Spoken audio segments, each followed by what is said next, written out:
I think, independent cinema is really almost a measure of what the world is thinking about. My name's Caroline Labresco. I'm senior programmer here at the festival. We started the World Cinema Competition 3 years ago, and you know what? It's really gaining in popularity. It really gives us an opportunity to bring attention to international cinema. And this year, one of the really kind of things that emerged for us as we looked at thousands of films was a real concern with Africa and the stories of Africa. In the international documentary competition, we're showing VHS Kalucha, which is a really funny documentary about a guerrilla filmmaker living in the capital of Tunisia, the city of Tunis. Well, world cinema is like,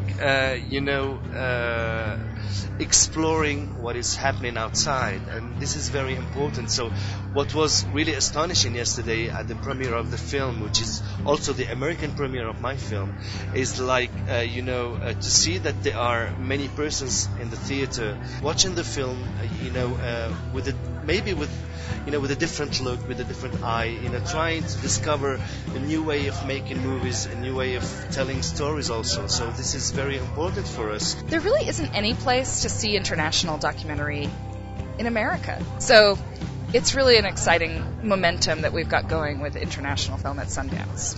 When I went to northern Uganda, we set out to tell a story of children that were affected by war. We really wanted people to relate to these children as their children, or if they didn't have children, as themselves as children.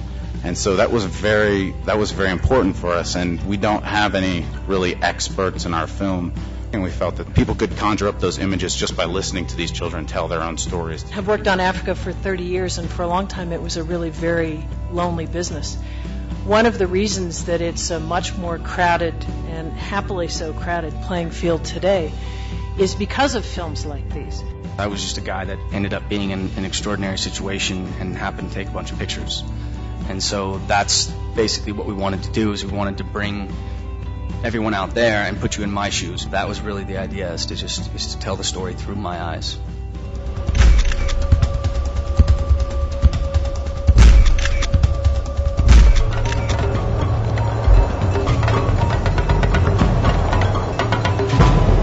I think if you look at a film like Brian's, it builds on that movement-building tradition of bearing witness. And you can travel through it with him. And I've seen when Brian, previous to the film, told his story to audiences, people leave with their question as they went out the door being, what can I do? From the country of Nigeria and also France, we have Newton Adweka's film Ezra, which actually is about a child soldier during the Sierra Leone Civil War in the early 90s. It's a really gripping and hard story about kind of the trials and the complexities of being a child soldier. I really wanted to sort of engage in that, in a kind of dialogue with my continent.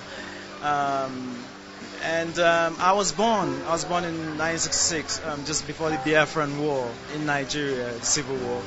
And so, in a sense, I'm a child of war, and I wanted to, this whole experience was a very personal thing, a personal journey. It's really quite moving to me that there are finally this spate of films on Africa. The conventional wisdom there, and you talk to members of Congress, you talk to people in administrations, is that we can't really take risks, do much more in Africa because voters don't really care about it that much. Because these films get out to people who are not inside the Beltway in Washington listening to hopelessly boring, impenetrable policy language, we're getting the message to our legislators, to the executive branch, that actually American voters do care. So I think it's enormously, enormously important, and it really matters.